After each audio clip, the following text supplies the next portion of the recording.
मानव भूगोल के अंतर्गत हम विभिन्न प्रकार के भौगोलिक चिंतन पढ़ रहे थे, ज्योग्राफिकल थॉट्स पढ़ रहे थे। आज बारी है वेलफेयर अप्रोच की, मानव भूगोल की कल्याणपरक विचारधारा। इसके अंदर आज हम देखेंगे क्या इसकी मुख्य संकल्पना है, यह संकल्पना कब और क्यों शुरू हुई, कौन कौन से विद्वानों ने इसकी शुरुआत की और क्या इसकी विशेषताएँ हैं और निष्कर्ष के अंदर हम क्या लिख सकते हैं। तो आइए शुरू करते हैं। मानव कल्याण के दृष्टिकोण से मानवीय क्रियाओं और प्रतिरूपों की क्षेत्रीय भिन्नता पर विचार किया जाता है। यानी एक काम तो होता है कि क्षेत्रीय भिन्नताओं को उनके प्रतिरूपों पर, यानी दो अलग अलग क्षेत्रों के अंदर किस प्रकार के मानवीय क्रियाकलाप हो रहे हैं, क्या अंतर है, और हमारा जो देखने का नज़रिया है उस अंतर को वह समाज कल्याण होना चाहिए। जैसे हम उदाहरण से समझें, मुंबई के अंदर सबसे बड़ी बस्ती है एशिया की, स्लम बस्ती है जो धारावी। उसके अंदर यदि हम मानवीय दशाओं का अध्ययन करें तो आप पाएंगे कि बहुत थोड़े से क्षेत्र के अंदर ही बहुत ज़्यादा कंजेस्टेड एरिया है, सघन एरिया है। 2 से 3 करोड़ लोग उस छोटे से क्षेत्र के अंदर रह रहे हैं। तो बहुत ज़्यादा गंतव्य वहाँ पर देखने को मिलता है और मानवीय दशाओं की आप कल्पना कर सकते हैं कितनी निम्न स्तर की है।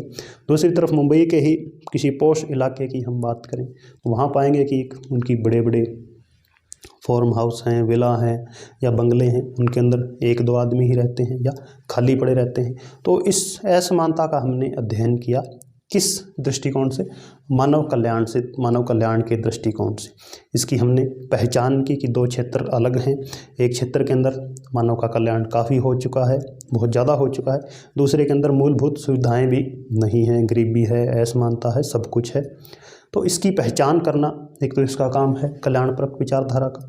दूसरा, फिर क्या ये उसका निदान कर सकती है, क्या क्या वह इनके कारण बताएगी असमानताओं का, और कारण बताने के बाद यह जो नीति निर्धारक होते हैं, हमारे प्रशासक होते हैं, तो उनके लिए महत्वपूर्ण ये विचारधारा है। वे फिर इसको देखकर ही नीतियाँ बनाते हैं, चाहे पंचवर्षीय योजनाएँ हैं या पिछड़ा वर्ग क्षेत्र कार्यक्रम है, जो भी है, अनेक प्रकार के कार्यक्रम चलते हैं।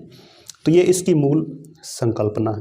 इसकी मूल संकल्पना के पीछे मुख्य उद्देश्य यही था कि एक तो 1970 के दशक में जो मुख्य काम थे, एक तो मात्रात्मक क्रांति चल रही थी उस समय मानव भूगोल के अंदर, यानी प्रत्येक चीज़ को हमने आंकड़े ही बना दिए। हमें मनुष्य से मतलब ही नहीं था, मानव हमारे केंद्र में नहीं था, केवल साइंस हमारे केंद्र में आ गई थी। साइंस के जो आंकड़े थे या गणितीय मॉडल थे, गणितीय सूत्र से, उनके ऊपर फोकस था, मनुष्य एक किनारे ही रह गया था। तो एक तो लोगों में असंतोष था, दूसरा पर्यावरण लगातार गिर रहा था, औद्योगिक क्रांतियाँ हो रही थी पूरे विश्व के अंदर और काफ़ी ज़्यादा मात्रा के अंदर। उसी दौरान लेख छपे कि ओजोन परत का ह्रास हुआ है या उन स्थानों पर अनेक भूमि है वो बंजर हो चुकी है, यानी पर्यावरण डिग्रेडेशन की खबरें आई।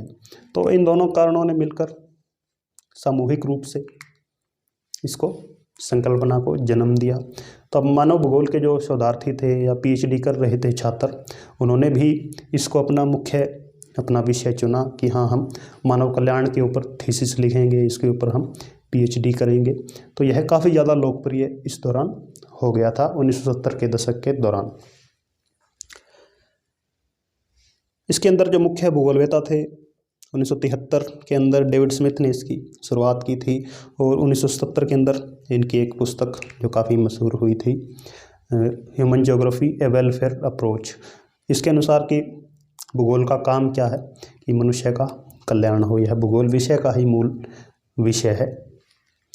पॉल नॉक्स 1975 और मौसम ने 1976, इन्होंने भी महत्वपूर्ण लेख लिखे अपनी पुस्तकों के अंदर कि मानव कल्याण के लिए किस प्रकार हम और ज़्यादा सुझाव दे सकते हैं और मानव कल्याण के अंदर असमानताओं के ये कारण हैं।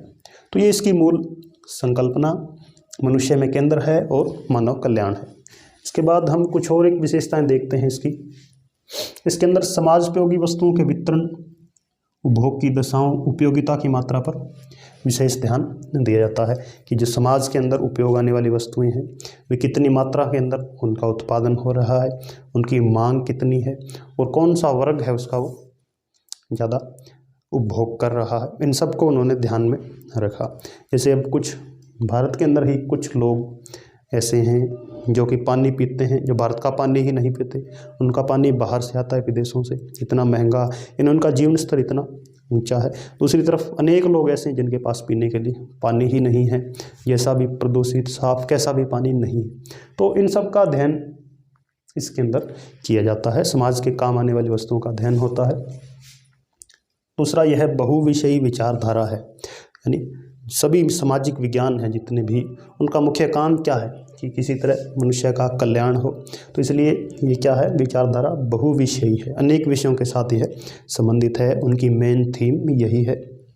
तीसरा सब जन हिताय और सब जन सुखाय की अवधारणा पर आधारित है, यानी सभी जनों का हित हो, सभी बराबर हों, किसी के अंदर कोई गरीबी, असमानता, रंग भेद, धर्म के आधार पर या कुछ भी वंचना, ये सब ना हो और सब क्या हो, सुखी हो। और एक वर्ग का जब हम भला कर रहे हैं तो प्रकृति के दूसरे पक्ष यानी पर्यावरण का हमने डिग्रेडेशन नहीं करना है, यानी सतत पोषण या विकास भी इसके अंदर डिस्कस किया जाता है। तो इसलिए यह एक महत्वपूर्ण विचारधारा रही है। तो ये 3-4 इसकी मुख्य विशेषताएं रही हैं। निष्कर्ष के अंदर लिख सकते हैं कि अति महत्वपूर्ण विचारधारा है, क्योंकि मानव कल्याण पर फोकस करती है और पर्यावरण को भी उसका स्तर बनाए रखने के लिए कहती है। लेकिन अन्य विज्ञानों के साथ यह क्या है, अब विलीन हो चुकी है। 1990 तक आते आते इस विचारधारा का अंत हो गया। यह विचारधारा क्या है, दूसरे विषयों के अंदर समाहित हो गई, क्योंकि जो बड़े विषय थे उनके अंदर यह मिल गई। उनका काम भी तो यही था कि मानव का कल्याण हो, तो अब यह उनके लिए सहायक उपकरण का काम करती है।